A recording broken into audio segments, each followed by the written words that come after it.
April 8, 1944. 0340 hours. A cold mist drifted over the pine ridges of the Ardennes as Captain Leonard Mercer adjusted the black collar of his stolen Wehrmacht tunic. The fabric itched at his neck, rough, woolen, still faintly warm from the man who had worn it hours earlier.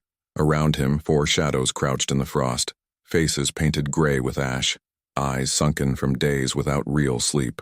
Their German helmets gleamed faintly in the moonlight, catching brief shards of silver from the fog. Mercer raised one gloved hand and whispered, "Now." The men moved like ghosts. Their boots, polished and foreign, crushed the icy moss with discipline drilled by another army. They carried Mauser rifles instead of Lee Enfields, each weapon painstakingly disassembled, cleaned, and reassembled over the last 48 hours to erase any trace of Allied manufacture. Even their cigarettes were German, Riemtsma, taken from a captured convoy on the Meuse. Every detail mattered. Tonight they weren't Canadians. They were Oberleutnants and Feldwebels of the 5th Panzer Division, moving through territory that no Allied soldier was meant to walk alive. The plan had been conceived in whispers at a British safe house outside Portsmouth, Operation Linden. It wasn't the work of generals but of engineers and linguists, a handful of quiet men who understood that sometimes deception carried more power than firepower. Mercer had volunteered after Dunkirk, not because he loved the cause, but because he hated waste of men, of time, of truth. "If they believe we're theirs," he'd said during briefing, "we can walk right through the empire of lies they've built." Now, as dawn threatened the horizon, that empire surrounded him. Columns of gray steel and snow-camouflaged trucks moved along the distant road, the rhythmic growl of engines humming through the trees. Mercer's team hid behind the husk of a burned farmhouse, their breath mingling with the rising fog. Corporal Shaw, the youngest, carried the forged papers, carefully aged documents printed on original German stock. His hands trembled slightly. "Steady," Mercer muttered. "You're a soldier of the Reich now. Breathe like one." They waited until the convoy passed. Half-tracks, then supply wagons, then a lone Kubelwagen with a radio antenna swaying like a metronome. When the last engine faded, they emerged, silent, blending into the churned mud of the road. The scent of diesel and pine sap filled the air. Somewhere far off, artillery thundered, distant, impersonal. The war had become a background noise, like wind or rain. By Euro 600 they reached the village of Hellenthal. Smoke rose from chimneys, the ordinary rhythm of life undisturbed by the chaos only kilometers away. A dog barked at them and was silenced by its owner, a farmer with tired eyes who muttered, "Guten Morgen," without suspicion. Mercer nodded, his accent crisp from weeks of practice under a captured sergeant's tutelage. The disguise held. Their objective lay north, a railway junction near Monschau used to transport fuel and ammunition to the Siegfried Line. Intelligence had suggested that a single demolition could cripple supply for weeks, but this was no simple sabotage. It required infiltration, precision, and nerve. The men carried only what they could conceal beneath their stolen coats: 3 pounds of plastic explosive, 2 radio triggers, and cyanide capsules sewn into their collars. None of them spoke about those capsules. At midday, the sun filtered weakly through the haze.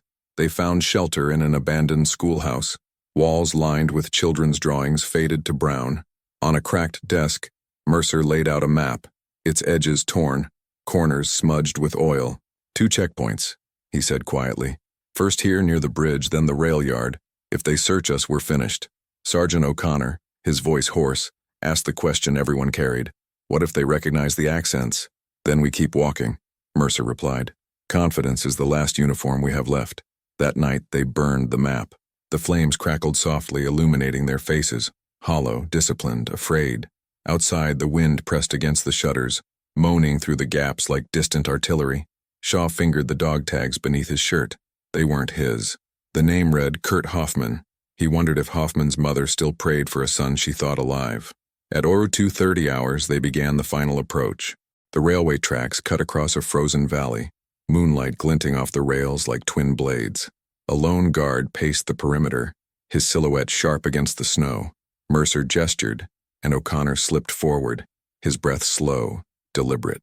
A muffled thud. The guard fell, his rifle sliding soundlessly into the drift. No one spoke. They worked quickly, planting the charges beneath the trestle supports. The scent of oil and iron mingled with sweat and fear. Mercer's fingers were numb. The detonator felt like a living thing, pulsing faintly in his hand. Then, voices. 2 soldiers approaching from the ridge, laughing, unaware. Mercer froze, motioning his men to stillness. The Germans drew closer, boots crunching over ice. One stopped to light a cigarette. The spark illuminated his face. Young, soft, barely 20. He exhaled a plume of smoke, watching it drift into the cold. Then he turned, and their eyes met.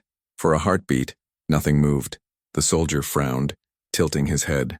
Mercer's hand hovered near his pistol. The younger man squinted, then gave a casual salute before walking on, his laughter fading into the night. The silence that followed was unbearable. Mercer exhaled slowly. "Finish it," he whispered. By 0400, the charges were set. They retreated to the cover of a ravine, radio trigger in hand. The first train of the morning, a freight laden with munitions, was due within the hour. Mercer checked his watch. The seconds dragged. Somewhere above, a faint whistle pierced the air. He pressed the switch. The explosion tore through the valley like the roar of some awakening beast. Fire rolled upward, orange against the gray dawn. The bridge collapsed in a storm of sparks and iron, the sound echoing for miles. For a moment, the men watched in awe. Not victory, not triumph, but the raw finality of destruction. Then came the return fire. Searchlights swept the hills, machine guns rattled, orders barked in the night. Mercer shouted for them to move, to scatter, but the forest offered little cover. Bullets sliced through branches, men dove into snow. Shaw fell, a thin red trail marking his escape. O'Connor dragged him behind a log, cursing in whispers. Mercer crawled toward them, breath ragged. "Hold on," he said, but Shaw's eyes had already dulled, reflecting only the distant flames of the burning bridge. When dawn broke fully, only 3 remained. They discarded their helmets, buried the stolen insignias, and vanished into the forest, soldiers without nation or name. The radio crackled once before falling silent. The operation had succeeded, but no record would bear their names. Weeks later, in a dim office in London, an officer would mark the mission as completed with losses, details classified. No medals, no reports, no graves, only the echo of boots in the snow and the faint lingering smell of smoke drifting over the Ardennes. April 10th, 1944. 06:20 hours. A thin fog hung over the Belgian woods, heavy with the scent of ash and iron. Captain Leonard Mercer walked in silence, his breath forming small ghosts in the cold air. The forest seemed endless now. No front, no rear, no command. Only the dull ache of survival. Behind him, Sergeant O'Connor limped, clutching his arm, the fabric dark with blood that had already turned stiff and black. The third man, Corporal Renault, carried what was left of their radio, smashed during the retreat, useless. Every few meters, Mercer looked back, half expecting to see the silhouettes of German patrols cutting through the fog. But the woods were empty, eerily so, as if the war had forgotten this place too. They moved slowly, following animal tracks rather than roads. The blast that destroyed the railway bridge had ripped open more than steel. It had unchained chaos. German units were now swarming the valleys in search of saboteurs. Every farmhouse, every barn, every whisper was a threat. Mercer knew the disguise could not save them anymore. The uniforms that had once allowed them to walk freely now marked them for execution. By midday, they found shelter inside a hollowed bunker, a relic of the last war, half buried under moss and roots. The air smelled of rust and mildew. Inside, O'Connor sank to the ground, pressing a hand to his wound. "You'll bleed out if we don't stitch it," Mercer said. "With what?" O'Connor muttered. "You left the med kit in the schoolhouse, remember?" Mercer didn't answer. He tore a strip from his own sleeve, tied it tightly around the wound, and sat back, staring at the faint light that slipped through the cracks in the concrete. For a moment, no one spoke. The silence felt heavier than gunfire. Hours passed. The forest shifted from gray to amber as the sun began to set. Renault, the quietest of them, rummaged through his pack and pulled out a small notebook, the same one he had carried since England. Inside were sketches of faces, villagers, soldiers, the bridge they had destroyed. "If we die here," he said softly, "someone should know what we did." Mercer looked at him, then at the torn radio. "They'll never know," he said. "That's the point of missions like ours." Night came early. The temperature dropped sharply, and the bunker filled with the slow rhythm of breathing and the distant howl of wind. Mercer couldn't sleep. Every time he closed his eyes, he saw the face of the young German guard, the one who had seen him, saluted, and walked away. That moment replayed like a riddle he couldn't solve. Why hadn't the boy questioned him? Why had he let them go? Mercy or ignorance? In war, the two often looked the same. By dawn, O'Connor's breathing had worsened. Fever burned beneath his skin. Mercer tried to wake him, but the man mumbled incoherently, eyes glazed. Renault found a farmhouse a few kilometers away, abandoned, at least from the outside. Against every rule of survival, Mercer decided to risk it. They carried O'Connor through the morning mist, their boots leaving shallow prints in the thawing mud. The farmhouse stood alone on a small rise, its windows shattered, the front door hanging loose. Chickens wandered in the yard, feral and thin. Inside, the air was heavy with dust and the faint smell of old tobacco. A child's toy, a wooden horse, lay broken on the floor. Renault checked each room carefully. No one. They laid O'Connor on a straw mattress in the corner. Mercer found a rusted kettle and filled it with snow, setting it near the embers of an old stove. As the water melted, he took O'Connor's hand, rough, calloused, trembling, and whispered, "You're going home. Do you hear me?" But O'Connor only muttered something about the sea, about a girl named May, and then fell silent again. Outside, a distant rumble broke the stillness. Engines. Trucks, maybe half a mile away. Mercer froze, listening. The sound faded, then returned closer. Patrols. He looked at Renault. "Hide the rifles. Now." They dragged hay and old sacks over their weapons, pulled their coats tighter, and waited. The engines stopped. Voices. German, confident, unhurried. Then footsteps on the porch. Mercer gripped his pistol under the table. The door creaked open and a figure appeared. A German lieutenant, tall, young, with a pale face and tired eyes. Behind him, two soldiers held lanterns. For a second, no one moved. The lieutenant's gaze swept the room, pausing on O'Connor, who was half-conscious on the bed. "Where sind Sie?" he demanded. Mercer's heart pounded. His German was fluent, but the wrong word, the wrong inflection, could kill them all. He straightened, met the officer's eyes, and said calmly, "Oberfeldwebel-Hoffmann, 5th Panzer. We were ambushed by partisans near the rail line." The lieutenant's expression softened, just slightly. "Partisans? In this sector?" Mercer nodded, gesturing toward O'Connor. "He's wounded. We need medical assistance." The lieutenant hesitated, then sighed.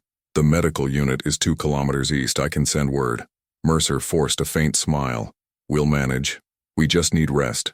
The German studied him a moment longer, then nodded. "Stay out of sight. There are Allied saboteurs nearby." His voice lowered. "They say Canadians dressed as us. Dangerous men." Mercer's throat tightened. "We'll keep our eyes open."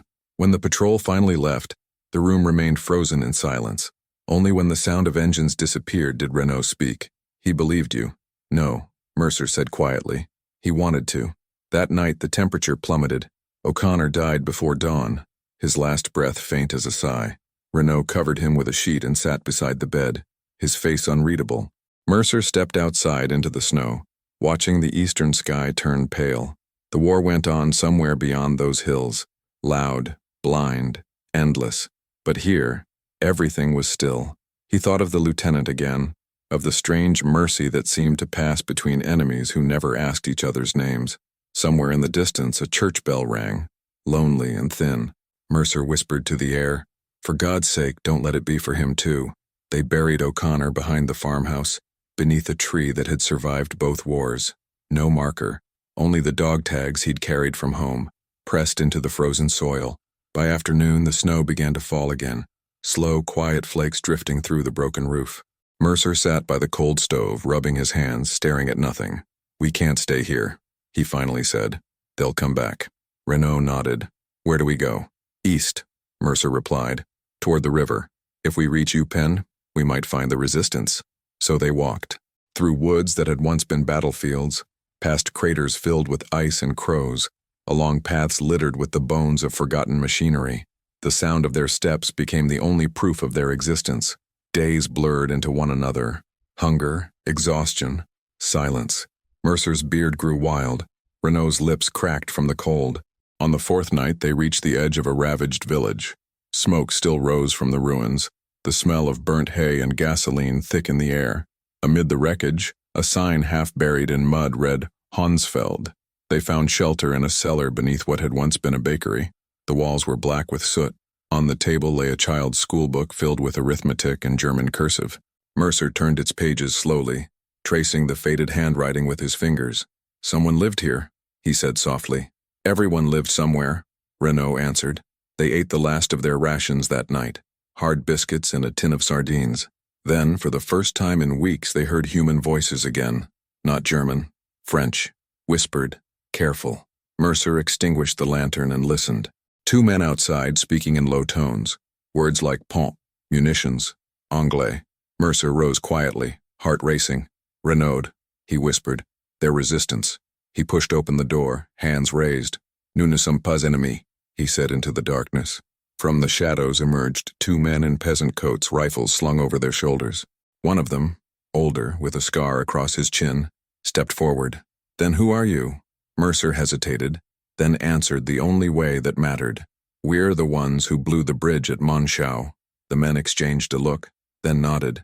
Come, the older one said. You're not safe here. And for the first time since the operation began, Mercer allowed himself to breathe. Not relief, that was a luxury long lost, but the fragile rhythm of something that almost resembled hope.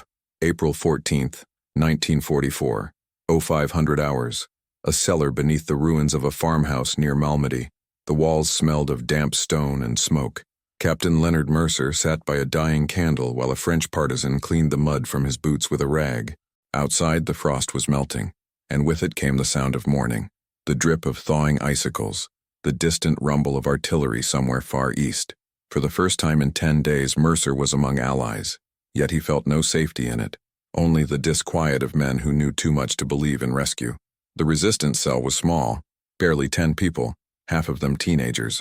Their leader, a former railway clerk named Etienne, spoke little and trusted even less. When Mercer and Renaud had arrived, ragged and silent, the Frenchman had pointed a pistol at their chests before asking names. It had taken an hour of cautious conversation, a half-burned code word from British intelligence, and Renaud's fluent French to convince him they weren't German spies. Now they shared stale bread, canned milk and cigarettes traded from American convoys that never made it past the Ardennes. Etienne leaned over a crude map spread on a wooden crate. The Germans are reinforcing the Siegfried line, he said in French. They're diverting trains through the north since your bridge fell. You did that? Mercer nodded, his eyes on the map. Yes, but we lost 2 men. Etienne studied him for a long moment, then shrugged. You hurt them. That's enough. He pointed to a circle drawn near the town of Monschau. They're repairing the railway faster than expected. They have engineers from Cologne working day and night. If they finish before the next Allied push, everything you did will mean nothing. Mercer's jaw tightened. Then we'll finish it again. Etienne smiled faintly. Not approval, but admiration for the madness that lived in such conviction. You're welcome to try, Capitaine. But if they catch you this time, they won't pretend you're soldiers. That night, Mercer walked alone outside the farmhouse. The moon hung pale and distant, veiled by mist. He thought of O'Connor buried under that nameless tree, of Shaw's body lost in the snow. What would they say now? That their deaths were only delays. The thought gnawed at him, cold and sharp, but the war had stripped choice away long ago. When he returned, Renaud was talking quietly with a young woman near the fire, Anne-Marie, Etienne's sister, who carried messages between cells hidden across the hills. She looked barely 20, her hands cracked from the cold, eyes far older. Renaud smiled faintly as she handed him a crust of bread. For a moment the war seemed distant, almost forgotten, a noise that existed beyond the warmth of that room. Mercer stood in the doorway watching the two of them, and something in him softened. It had been months since he'd seen anyone smile without calculation. At dawn, Etienne announced a plan. A German supply column would be passing through the forest road at Trois Ponts within 48 hours, carrying fuel, munitions, and repair materials bound for the railway Mercer had destroyed. If they struck there, they could delay reconstruction for weeks, but it would require coordination, courage, and luck, none of which they possessed in abundance. The meeting stretched through the morning. Maps, codes, hand signals, the language of desperate men pretending to control fate. Mercer listened, then said quietly, "We'll need uniforms again." Etienne frowned. "Why risk it?" "Because the Germans don't fear partisans," Mercer replied.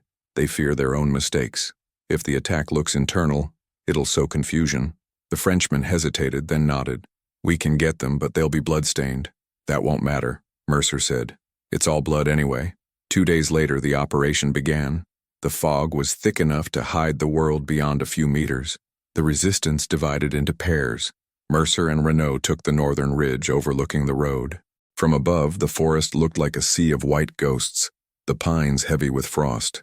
They wore scavenged, Wehrmacht coats, insignias torn off, mud smeared to blur the color. Each carried a single charge of explosives, hidden beneath the folds of fabric. At 0700 hours, the first truck appeared, gray, angular, crawling up the narrow road. Its engine groaned against the incline. Behind it, a column of 5 more vehicles, headlights dim in the fog. Mercer raised his hand, signaling the others hidden among the trees.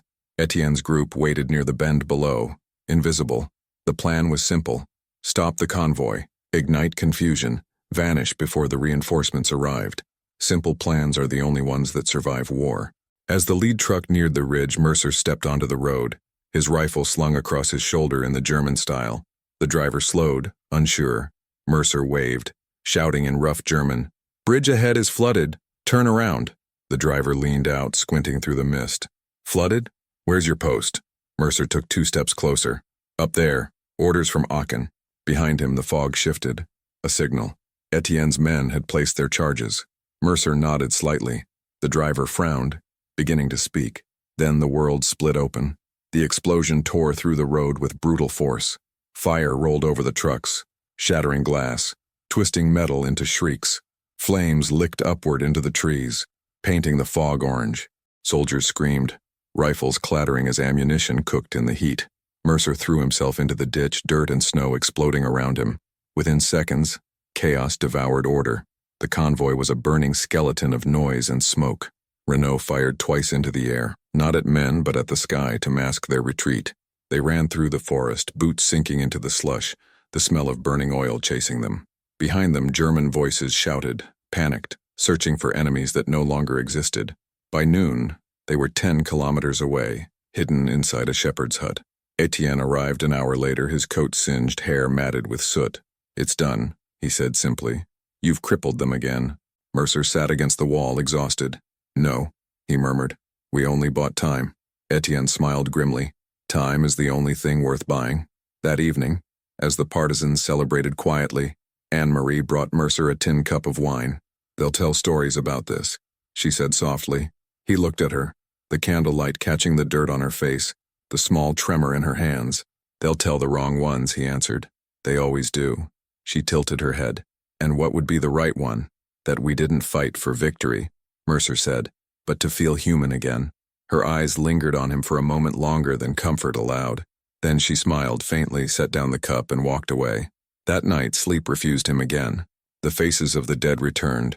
Shaw, O'Connor, even the young German guard who had spared him. In his dreams, all of them spoke the same words in different tongues. "It never ends." The following morning, Etienne's scouts brought grim news. German reprisals had begun. Villages near Trois Ponts were being emptied, men shot, homes burned. Mercer listened without speaking. The bridge had been one thing, a military target. But this was different. The war had shifted from strategy to vengeance. Renault stared at him. "They're killing civilians because of us." Mercer's voice was low, steady. "Because of them," he said. "Because that's what they are." But the conviction felt hollow. Every explosion left a shadow behind, one that even righteousness couldn't erase. That afternoon, Etienne gathered the group. "We have to scatter," he said. "They'll search every hill and cave for us." He looked at Mercer. "What will you do?" Mercer adjusted his pack, glancing toward the road that led east. "Finish the mission. There's one last depot near Eupen. If it falls, maybe fewer trains will run." Etienne studied him quietly. "You're not like the others," he said. "You fight as if you don't expect to survive." Mercer smiled faintly. "I stopped expecting a long time ago." He left at dusk with Renault. As they crossed the ridge, the horizon burned faintly red, villages still smoldering from German retaliation. The smell of smoke clung to the wind, mixing with pine and damp earth. Renault walked beside him in silence until the lights disappeared behind them. Finally, he said, "When this ends, what will you do?" Mercer didn't answer at first. Then, after a long pause, "If I live, I'll plant something. Trees, maybe. Something that doesn't explode." Renault nodded. "Then I'll help you." They walked on, 2 silhouettes swallowed by the forest, soldiers without flag, without audience, moving toward a war that would forget their names but not their shadows. April 20th, 1944, 03:17 hours. The forest near Upen was a cathedral of silence. Moonlight spilled through skeletal branches, catching the breath of two men who no longer looked like soldiers, their faces hollow, uniforms torn, eyes stripped of everything but endurance. Captain Leonard Mercer and Corporal Renaud had been walking for 3 days without a map, following the faint glimmer of a railway line that ran through the woods like a buried vein. The cold had teeth again. Their rations were gone. Their cigarettes had turned damp. Still, they pressed on. Somewhere ahead lay the final target, a fuel depot guarded by a handful of men and 1,000 miles of fear. The Allies were pushing from the west now, slow and steady. But here in the Ardennes, the war had settled into something more intimate. Not armies, but individuals, hunting each other through fog and ruin. At dawn, they reached a clearing. The depot stood at the far end, nestled between ridges, a collection of fuel drums, trucks, and canvas tents, lit by a few flickering lamps. Smoke curled lazily into the pale sky. 2 sentries stood near the gate, rifles slung carelessly. Mercer crouched behind a fallen tree, studying their movements. Renaud crawled beside him, whispering, 2 men, maybe 3 inside. Mercer nodded. We only need the tanks, not the soldiers. They waited until the guards moved toward the trucks, distracted by the arrival of a supply wagon. Then they crossed the clearing, quick, silent, breath held. The air reeked of gasoline and wet earth. Beneath the nearest tank, Mercer planted the last of his charges, pressing the detonator into the damp soil. He worked with mechanical precision, fingers steady despite the tremor of hunger. When he finished, he looked at Renaud. Once this goes up, we head north. Forest will cover us. Renaud nodded, but his eyes lingered on something beyond the depot. A small shack with a red cross painted on the door. Inside, a faint cry echoed. Human. Weak. Frightened. Mercer froze. No, he said quietly. We're not going there. Renaud hesitated. What if it's a prisoner? It doesn't matter. Mercer snapped. We came here to finish a war, not start another. But Renaud was already moving, slipping through the shadows toward the shack. Mercer cursed under his breath and followed. Inside, the smell of antiseptic and rot hit him like a wall. A single lamp flickered over a crude medical table. On it lay a young man, barely more than a boy, dressed in a tattered Wehrmacht uniform. His leg was gone below the knee, bandaged with strips of cloth. His eyes opened at the sound of boots. He whispered in perfect English, Please, don't leave me here. Renaud looked at Mercer, torn. He's not a soldier anymore. Mercer stared at the boy, his face pale, the veins beneath his skin like thin blue wires. He thought of Shaw, of O'Connor, of every man left behind. He thought of the German guard who had spared him weeks ago. Slowly, he exhaled. Help him up. They carried the boy outside into the freezing dawn. Mercer took off his coat and wrapped it around the prisoner's shoulders. When you hear the explosion, he said, head toward the hills. Find the villagers. Tell them you're just another survivor. The boy nodded weakly, tears glinting in his eyes. Why are you doing this? Mercer paused. Because someone didn't shoot me when they could have. Then he turned and walked back toward the depot. From the ridge, the view was almost beautiful. Mist curling over the fuel drums, the first light of morning soft against the trees. He pressed the detonator. The explosion rolled through the forest like thunder. Fire rose in a blooming column, orange and black, consuming the depot in seconds. The earth trembled beneath their feet. Birds scattered into the sky, screaming. Renaud stood beside him, the reflection of the flames dancing in his eyes. It's done, Mercer said quietly. But the sound of engines answered him. Trucks, approaching fast. Reinforcements. Too soon. Too close. Run, Mercer ordered. They fled into the trees, stumbling over roots and mud, the air alive with shouts and gunfire. Bullets tore through the branches. Renaud fell once, scrambled up, kept running. The forest blurred into movement and noise. Then a shot cracked through the air and Renaud's body jerked forward, collapsing against the snow. Mercer dropped beside him, pressing his hand to the wound, but the blood came too fast. Renaud's lips moved. Did we stop them? Mercer swallowed hard. Yes, we stopped them. Renaud's hand tightened once around his sleeve, then fell away. The forest swallowed the sound of the last shot. Mercer lay there for a long time, the flames from the depot flickering through the trees like distant lightning. When the noise faded, he rose slowly, his shadow stretching thin across the snow. He took Renaud's dog tags, slipped them into his pocket, and began walking north. Hours later, he reached a hill overlooking the valley. The fire was still burning, black smoke curling toward the clouds. He sank to his knees, exhausted, watching as the war consumed itself below. He no longer knew who the enemy was, the Germans, the orders, or the silence that followed. He stayed there until the light changed, until the smoke turned gray, and the wind carried the scent of rain. Then quietly, he removed his pistol, stared at it for a long moment, and threw it into the river below. The sound it made was small, almost gentle.